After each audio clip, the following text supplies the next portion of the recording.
Évidemment qu'après, être français pour Mélenchon, c'est pas la même chose qu'être français pour Le Pen ou pour Macron.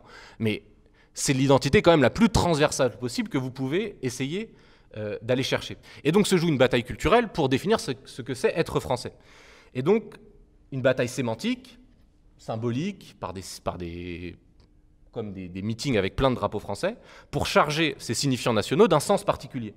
Bon, pour Macron, c'est quoi être français? Pour Macron, c'est la Startup Nation. Être français, c'est être ouvert sur le monde et faire du business, quoi.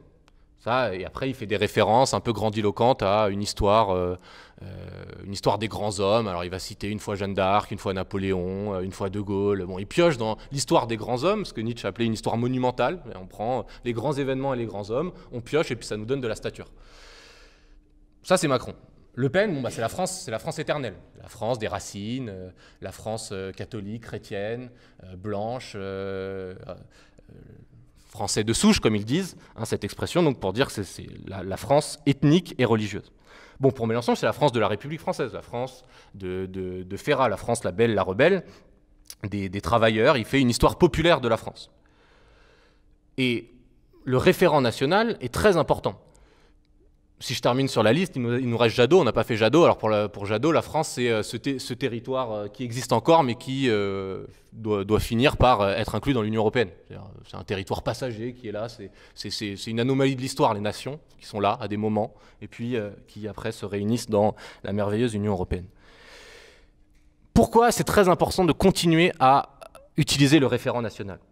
Il y a toute une pression de l'extrême gauche pour nous dire que le drapeau, la Marseillaise, sont des référents d'une puissance impérialiste et coloniale qui était la France, et qui, pour certains, est toujours la France. Et du coup, il propose de laisser aux adversaires les symboles que la majorité des Français vivent de manière totalement apolitique et neutre. C'est-à-dire le drapeau, la Marseillaise. Nos concitoyens ne les vivent pas comme la résurgence de l'Algérie française, ni comme la Révolution française sur les barricades. Aucun des deux. Ce sont des symboles comme des termes, je vais en citer certains, qui sont vécus de point de vue totalement neutre et apolitique par nos concitoyens. Et la politique, c'est se battre pour que ces termes, qui sont vécus de manière la plus neutre possible par nos concitoyens, soient signifiés. C'est nous qui les signifions, qui leur donnons un sens. Le terme d'ordre, le terme de justice, le terme de peuple, le terme de français, tous ces termes, n'importe qui dans la rue vous dit oui, bah, c'est des termes qu'on utilise tous les jours, et donc il faut que vous les signifiez. Et si vous ne les signifiez pas, si vous laissez tous les symboles nationaux à vos adversaires, si vous laissez le mot de justice, le mot de peuple, le mot d'ordre même, moi je suis pour qu'on signifie le mot d'ordre. Qu'est-ce que c'est l'ordre pour les insoumis, et pas face au désordre et à la pagaille néolibérale. Si vous laissez tout ça à l'adversaire, vous vous retrouvez à poil politiquement. Vous n'avez plus rien, vous n'avez plus aucune arme dans le débat médiatique et sémantique pour vous définir, et pour définir votre force politique. Et donc, il ne vous reste plus que des symboles et des référents minoritaires que sont le prolétariat, la classe, s'appeler communiste, que des mots qui vous cornérisent, qui vous mettent dans un espace politique minoritaire, puisque ce n'est pas nous qui définissons les étiquettes et les espaces politiques, souvent ce sont les médias.